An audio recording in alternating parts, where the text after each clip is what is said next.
Assalamualaikum warahmatullahi wabarakatuh. Welcome to my channel. Oke, kali ini jangan lupa lihat videoku yang edukasi, belajar tentang sejarah Indonesia. Kali ini jangan lupa untuk like video ini, komen, dan subscribe. Oke, kalian sudah subscribe? Sip, kita langsung materinya. Materi pertama adalah materi sejarah. Dalam pembelajaran kali ini, aku mau beritahu kalian tentang bagaimana perbedaan antara praaksara dan prasejarah. Kalian tentu asing ya mendengar kata ini bagi kalian yang bangku dasar atau bangku SMP. Ini pelajarannya sih diulang ya, ada kelas 7 dan ada kelas 10. Tapi saya ulang lagi dalam video ini, praaksara dan prasejarah itu beda. Yang diartikan praaksara dan prasejarah itu memiliki pengertian yang berbeda-beda. Kita langsung pengertian praaksara. Praaksara diartikan dipenggal ya, artinya pra dan aksara. Pra berarti sebelum, aksara berarti tulisan. Bila dirangkai, artinya praaksara adalah masa kehidupan manusia sebelum mengenal tulisan. Oke, bagaimana sih kehidupan zaman praaksara? Kehidupan zaman praaksara dimulai ketika manusia belum mengenal tulisan. Diperkirakan zaman ini kurang lebih 2500 juta tahun yang lalu. Hingga zaman praaksara itu berakhir setelah kehidupan manusia sudah mengenal tulisan seperti kayak aksara kuno ya. Kemudian terkait dengan masa akhir praaksara tentu berbeda-beda setiap bangsa maupun negara.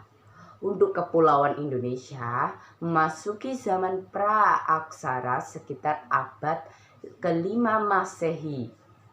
Oke, kita lanjut pengertian sejarah, prasejarah. Oke, prasejarah. Prasejarah adalah pra berarti sebelum, sejarah berarti peristiwa yang terjadi pada masa lalu yang berhubungan dengan aktivitas dan perilaku manusia. Sehingga prasejarah berarti sebelum ada sejarah. Jika diartikan dan lebih jelasnya berarti sebelum dan aktivitas kehidupan manusia. Oleh karena itu, para ahli mempopulerkan istilah praaksara untuk mengartikan istilah prasejarah. Oke. Kemudian ada pertanyaan lagi. Asal usul nenek moyang bangsa Indonesia. Asal usul nenek moyang bangsa Indonesia ini bisa dijelaskan berbagai macam teori ya. Teorinya tuh ada 4 yang saya ketahui. Yang pertama adalah teori Yunan. Teori Yunan mengatakan bahwa asal usul nenek moyang bangsa Indonesia berasal dari Yunan atau Tiongkok. Teori ini mendapat dukungan dari Muhammad Ali yang menyatakan bahwa bangsa Indonesia berasal dari Mongol. Mongol itu artinya Mongolia. Mereka terdesak oleh bangsa yang lebih kuat sehingga migrasi menuju daerah selatan, khususnya Kepulauan Nusantara. Nusantara itu digarisbawahi Kepulauan Indonesia ya. R.H. Garden dan J.H.J. Cairn juga mendukung teori ini. Teori ini didasari oleh penemuan kapak tua di Nusantara yang memiliki kemiripan dengan kapak tua yang ada di Asia Tenggara bangsa Melanesoid. Kedua adalah teori Nusantara.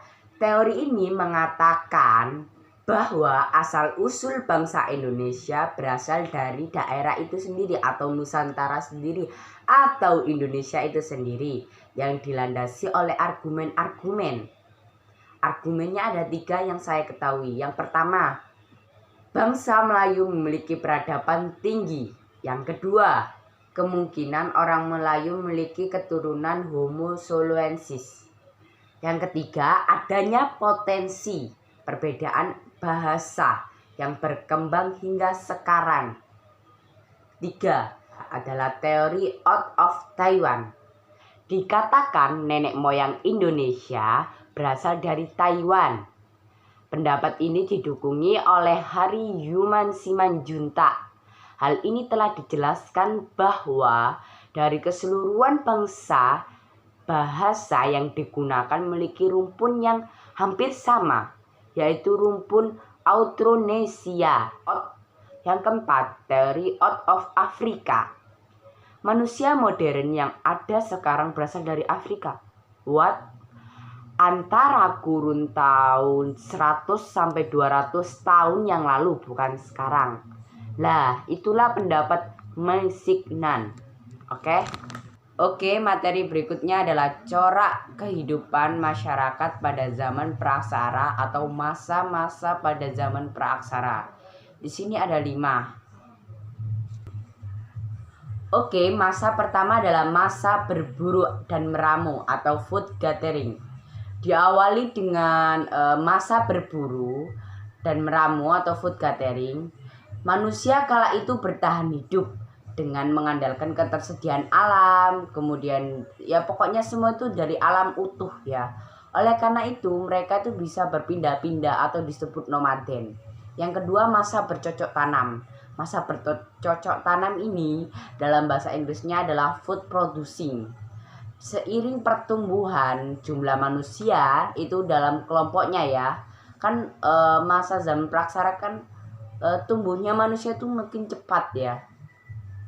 Masa berburu dan meramu kemudian diasingkan, mulai ditinggalkan, dan mereka dirasa kurang efektif atau kurang nyaman. Jadi mereka hidup dengan menetap itu di lahan gitu loh. Menetap dan menanam tanaman untuk mencukupi kebutuhan mereka. Jadi mereka menanam sendiri dan diambil sendiri untuk kebutuhan mereka. Jika tanah yang ditanami sudah tidak subur, mereka pindah lagi ke sana mencari tanah yang subur yang bisa ditanami. Yang ketiga adalah masa pertanian. Masa pertanian, corak kehidupan manusia atau masyarakat pada praaksara mulai berubah kembali setelah ditemukan tanaman padi. Jadi ditemukan padi, mereka corak-coraknya yang berburu dan meramu kemudian bercocok tanam itu berubah. Mereka menjadi bertata dan berkembang. Mereka pun mulai menata lahan-lahannya tidak seperti yang bercocok tanam tadi. Mereka memikirkan tanahnya agar bisa subur. Dan juga mereka juga memelihara binatang untuk ternak, untuk memenuhi kebutuhan akan daging. Keempat ini masa perundagian. Apa sih masa perundagian? Ini yang bingung. Masa perundagian itu masa pertukangan atau menciptakan alat-alat pada zaman dahulu seperti kapak dan lain-lain ya. Masa dimana corak ini, kehidupan masa corak ya, masa kehidupan masyarakat praaksara ditandai dengan adanya teknologi peralatan. Peralatannya bukan peralatan canggih, peralatan yang kita kenal sekarang adalah peralatan tradisional yang mereka gunakan dulu. Yang mereka dilatari belakang masa perundagian ini dilatar belakangi oleh jumlah penduduk yang semakin bertambah dan pengalaman dan kegiatan pertanian serta perkembangan kemampuan alat dan akal mereka. Yang kelima adalah sistem kepercayaan. Sistem kepercayaan ini sih sepertinya nggak termasuk ya masa corak, tapi kita masukkan karena ada keterkaitannya. Jadi di sini nenek moyang kita mengenal kepercayaan kehidupan setelah mati atau kehidupan setelah mati itu kayak goib gitu loh. Mereka percaya pada kekuatan lain dalam kurung goib ya, yang maha kuat di luar dirinya. Mereka selalu menjaga diri agar setelah mati tetap dihormati. Perwujudan kepercayaan dituangkan dalam berbagai bentuk, diantaranya karya seni. Oke. Sekian dulu video video penyampaian materi bab 1 sejarah ya. Bab 1 sejarah yang aku ketahui itu mesti praaksara, prasejarah, masa-masa pada praaksara, kemudian asal usul nenek moyang bahasa Indonesia, semua tuh dijelaskan dalam satu bab ringkas, dan saya ringkas dalam video ini menjadi 10 menit. Oke, terima kasih. Jangan lupa untuk subscribe video ini ya, dan share ke teman-teman kalian agar teman-teman kalian bisa pengetahuan ilmunya tuh luas. Oke, terima kasih. Wassalamualaikum warahmatullahi wabarakatuh.